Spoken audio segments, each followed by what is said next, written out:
Mga balita sa loob ng bayan. Mga balitang dapat mong malaman. Balitang makatotohanan. Balita na ang direksyon ay pagunlad ng bayan. Balitang Bayan! Magandang araw ng Sabado. Ngayon po ay 13 araw ng Setyembre, taong 2025. Ako po si Jandalo J. Tubing. At ako naman po si Katin Kate Sidaganta.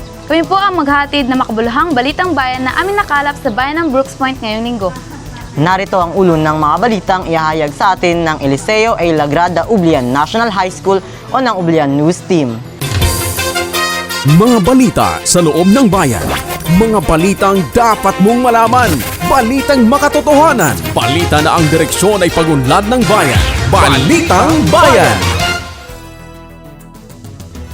Pinal na pagpupulong bilang paghahanda sa darating na 27th Southern Palawan Intermunicipality Friendship Meet matagumpay na idinaos. Bagong DILG Provincial Director nagpakilala sa pamunuan ng Brooks Point. Municipal Development Council nagsagawa ng second semester full council meeting. Barangay official sumailalim sa God Plan, Budget at Accomplishment Report Refresher Course. Mga updates pangkalusugan inilatag sa Local Health Board meeting. Mayor Benedito nakibahagi sa Values Formation Committee meeting. Tourism Promotions Board at Palawan Tourism Council dinala ang travel vlogger sa bayan ng Brooks Point. Oath-taking ceremony ng bagong opisyal ng kooperatiba, pinangunahan ni Mayor Benedito. LGU at Philippine Coast Guard tinilakay ang planong pagpapaunlad ng training facility. At MHO Brooks Point nagsagawa ng Information and Education Campaign sa Barangay sa Mariñana. Magbabalik ang Ublian News Team para sa mga detalye na balitang bayan. Mga balita sa loob ng bayan. Mga balitang dapat mong malaman. Balitang makatotohanan. Balita na ang direksyon ay pagunlad ng bayan. Balitang Bayan! At nagbabalik ang Balitang Bayan. Tayo po ay manatiling nakatutok sa programang ito. Para sa ating unang balita, pinal na pagpupulong bilang paghahanda sa darating na 27 Southern Palawan Intermunicipality Friendship Meet matagumpay na idinaos. Tunghayan natin ang detalye sa balita ni Ublian News Reporter Alaysa C. Karim. Balitang Bayan!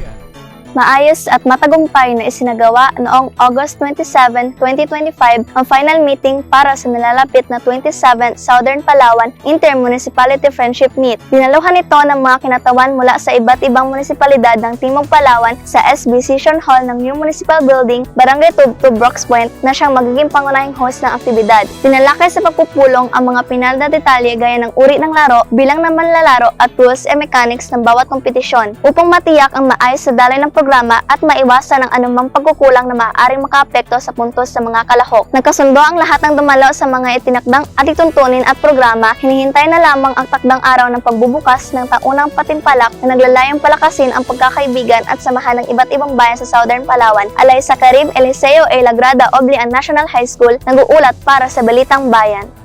Salamat, Alaysa! At sa Balitang Pangbayan, bagong DILG Provincial Director nagpakilala sa pamunuan ng Brooks Point. Para sa detalye, narito si Ublian News Reporter Aizil Kair Cleofe. Balitang Bayan! Maagang bumisita sa tanggapan ni Mayor Cesario R. Benedito Jr. sina DILG Provincial Director Juanito D. Olave Jr. CESO 5, kasama ang MLGO Southern Palawan personnel nitong August 20 sa New Municipal Hall Lobby, Barangay Tubtub, Brooks Point. Layon ng pagbisita ang pagpapakilala ng bagong Provincial Director ng DILG Palawan at pagpapatibay ng koordinasyon sa pagitan ng kanilang tanggapan at lokal na pamahalaan para sa mas maayos na pagpapatupad ng mga programa at proyekto sa bayan. Tiniyak din ang pagpapatuloy ng matibay na pagtutulungan ng DILG at LGU upang higit pang mapalakas ang mga programang makatutulong sa kaunlaran at kapayapaan ng komunidad. Ang pagbisitang ito ay nagsilbing patunay ng kahalagahan ng pagkakaisa ng mga ahensya para sa ikabubuti ng Brooks Point. Isaac Jair L. Cleofe, Eliseo A. Lagrada Ublian National High School, nag-uulat para sa Balitang Bayan. Maraming salamat sa iyo, Aizel. Susunod, Municipal Development Council nagsagawa ng second semester full council meeting. Silipin natin ang buong detalye sa ulat ni Ublian News Reporter Bea LJR Lagrosa. Balitang Bayan! Matagumpay na idinaos ngayong August 26, 2025 ang second semester full council meeting ng Municipal Development Council o MDC. sa new municipal building ng Brooks Point, Palawan. Pinangunahan ito ni Mayor Cesario R. Benedito Jr. kasama ang iba't ibang opisyal at miyembro ng konseho. Tinalakay at pinagtibay sa pagpupulong ang mga planong magsusulong ng mas inklusibo at sustainableng pag-unlad ng bayan. Kabilang dito ang Municipal Disaster Risk Management Plans, Local Youth Development Office Plans, Supplemental Annual Investment Plans para sa 2026 at Master Drainage Plan. Layo ng mga planong ito na tugunan ang kasalukuyang hamon ng komunidad, mapabuti ang serbisyong panlipunan at mayanda ang mas matibay na infrastruktura. Sa pamamagitan ng konsultatibong pamamahala, pinagtitibay ng lokal na pamahalaan ang pagtutulungan ng iba't ibang sektor para sa tuloy-tuloy na kaunlaran ng Brooks Point. Bea LJR Lagrosa, Eliseo Ilagrada Oblian National High School, nag-uulat para sa Balitang Bayan. Salamat sa iyo, Bea. Barangay official sumailalim sa God Plan, Budget at Accomplishment Report Refresher Course. Alamin natin ang buong detalye kay Ublan News Reporter Janmir Karim. Balitang Bayan. At tagumpay na isinagawa ang Barangay Gender and Development o GAD Plan Budget and Accomplishment Report Refresher Course noong August 26 to 27, 2025 sa Gender and Function Hall ng LGU GAD Building, Government Center, Barangay Tubtob, Brooks Point. Layunin nitong palalimin ang kaalaman ng mga opisyal at kawani ng barangay sa wastong paghahanda ng GAD Plan, Budget at Accomplishment Report bilang gabay sa mas inklusibong pamamahala. Binuksan ang programa sa pambungad na pananalita ni MPDO Joey C. Piramidi, MPA, ENP, kasunod ang mensahe ni Mayor Cesario R. Benedito Jr. Ipinakilala naman ni Ms. Rebecca A. Sibayan ang mga service providers bago tinalakay ni GAD Focal Person at LSP Sylvia C. Rivera ang overview ng pagsasanay. Nagpatuloy ang workshop sa ikalawang araw na nagbigay daan sa aktibong partisipasyon ng mga kalahok sa pagtatapos na tamo ng mga opisyal at kawani ang mas pinahusay na kakayahan at kalaman para makabuo ng epektibong gender-responsive plan, budget at accomplishment report sa kani-kanilang barangay. Janmir Karim, Eliseo Ilagrada Oblian National High School nag-uulat para sa Balitang Bayan. Maraming salamat, Janmir. Samantala, mga update pang kalusugan inilatag sa Local Health Board meeting.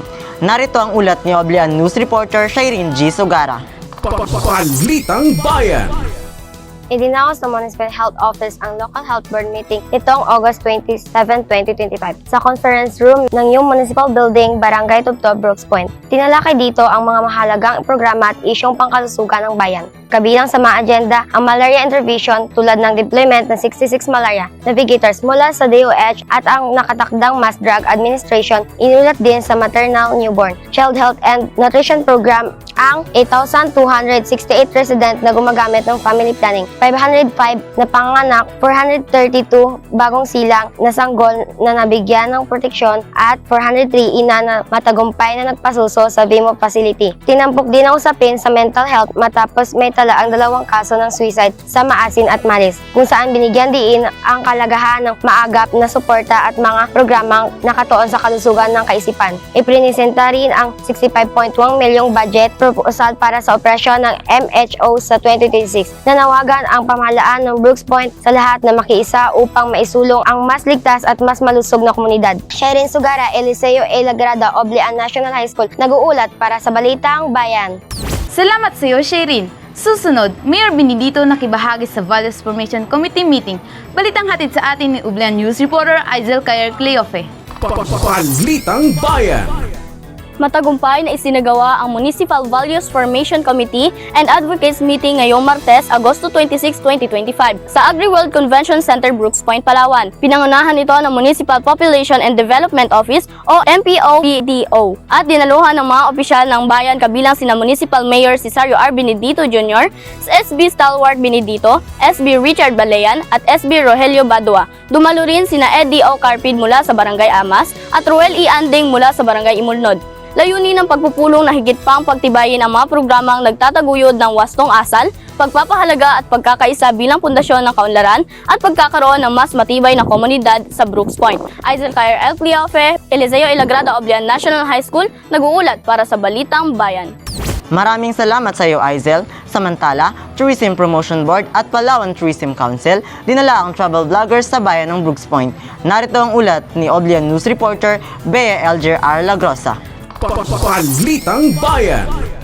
Dumating sa bayan ng Brooks Point nitong Lunes August 25, 2025, ang mga travel vloggers na inhatid ng Tourism Promotions Board, katuwang ang Palawan Tourism Council. Bahagi ito ng kampanyang isinusulong upang itampok ang South Palawan Circuit at lalo pang palakasin ang pagkilala sa Palawan bilang World's Best Island. Personal na sinalubong ni Mayor Cesario R. Benedito Jr. kasama ang Municipal Tourism Office sa pangunguna ni MTO Officer Arlene D. Piramide ang mga bisita. Pinasyalan nila ang Brooks Point Tourist Rest Area, Weaving Center at iba pang pangunahing pasyalan ng bayan. Layo ng aktibidad na ipakilala ang likas at pangkulturang yaman ng Brooks Point bilang mahalagang bahagi ng turismo sa Timog Palawan. Inaasahan din na magbubukas ito ng mas maraming oportunidad para sa mga lokal na negosyo at mamamayan na nakikinabang sa industriya ng turismo. Bea LJR Lagrosa, Eliseo El Lagrada Oblian National High School, nag-uulat para sa Balitang Bayan. Salamat sa iyo, Bea. Oath-taking ceremony ng bagong opisyal ng kooperatiba, pinangunahan ni Mayor Benedito. Sa ulit ni Ublan News Reporter Janmir Karim. Balitang Bayan. Pinangunahan ni Mayor Cesario R. Benedito Jr. ang oath-taking ceremony ng mga bagong halal na opisyal ng newly registered cooperative ng Brooks Point noong August 26, 2025 sa Convention Center, Barangay Poblacion, District 2. Ipinakilala sa programa ni Senior Cooperative Development Specialist MCDO Noemi R. Presto ang mga bagong opisyal ng iba't ibang kooperatiba, kabilang ang Brooks Point Agriculture Cooperative, Coconut Based Farmer Agriculture Cooperative, La Orquesa Farmers Agriculture Cooperative, Sakfa Agriculture Cooperative, samahan ng mga Palawano sa Amas Producers Cooperative at Southern Palawan Christian Academy Consumers Cooperative. Binigyan din ni Mayor Benedito ang kahalagahan ng mga kooperatiba bilang katuwang sa pagpapaunlad ng ekonomiya at komunidad. Sa pagtatapos, ipinaaabot ni MCDC Chairperson Gina Q. Kemat ang pasasalamat sa mga dumalo at hinihikayat ang mga bagong opisyal na gampanan ng buong puso ang kanilang tungkulin para sa mas produktibong pamayanan. Janmir Karim, Eliseo El Lagrada Oblian National High School, nag-uulat para sa Balitang Bayan. Maraming salamat, Janmir. Samantala, LGU at Philippine Coast Guard tinalakay ang planong pagpapaunlad ng training facility. Narito ang ulat ni Oblian News Reporter Shireen G. Sugara. Balitang Bayan. Mainit na tinanggap ni Mayor Cesario R. Benedito Jr. noong August 26, 2025 ang mga opisyal ng Philippine Coast Guard na sina Lieutenant Mark Joseph B. Tampiok, Lieutenant Edgar Alan Ocampo at Lieutenant Junior Grade Daniel Rinaldo M. Cervantes sa New Municipal Hall ng Brooks Point. Tinalakay sa pagpupulong ang kalagahan ng lupang ipinagkaloob ng pamahalaang lokal na orinal na inilaan para sa training center ng PCG. Ayon sa mga opisyal, maaari pa ito mas mapakinabangan sa pagpapatupad ng mas malalawak na programa ng kanilang ahensya. Binigyan diin ng PCG na ang pasilidad ay makatutulong sa papatibay ng kanilang 5 pangunahing tungkulin: maritime safety, maritime security, marine environmental protection, search and rescue at law enforcement. Ipinahayag naman ni Mayor Benedito ang buong suporta sa layunin ng Coast Guard na mas mapalakas ang seguridad at proteksyon sa karagatan. Shireen Sugara, Eliseo El Lagrada Oblian National High School, nag-uulat para sa Balitang Bayan.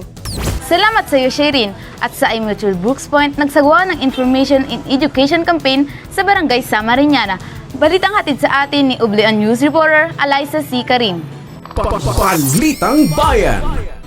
Noong August 24, 2025, isinagawa sa Barangay Samariñana ang Community-Based Information, Education and Communication Activity na dinaluhan ng 81 kalahok bilang bahagi ng Linggo ng Kabataan 2025. Tinalakay sa programa ang mahalagang paksa gaya ng adolescent sexual and reproductive health, teenage pregnancy at mental health awareness. Layon nitong palakasin ang kamalayan ng kabataan sa tamang pagpapasya at pangangalaga sa kalusugan upang maiwasan ang mga suliraning maaaring makaapekto sa kanilang kinabukasan.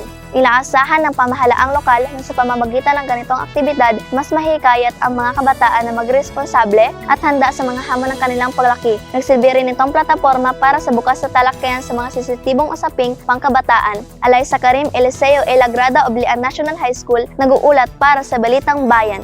Maraming salamat, Eliza. Manatiling nakatutok sa pakikinig at panunood ng ating programang Impormasyon ng Bayan para sa lahat. Susunod na sa ating programa ang Talakayang Bayan. Ako po si Jandara J. Tubing. At ako naman po si Katin Kate C. Daganta. Kami pumuli ang Eliseo A. Lagrada Ublean National High School o ang Ublean News Reporters na naghahatid ng Balitang Bayan. Mapagpalang araw sa lahat, bayan ng Brooks Point. Mga balita sa loob ng bayan. Mga balitang dapat mong malaman. Balitang makatotohanan. Balita na ang direksyon ay pagunlad ng bayan. Balitang Bayan!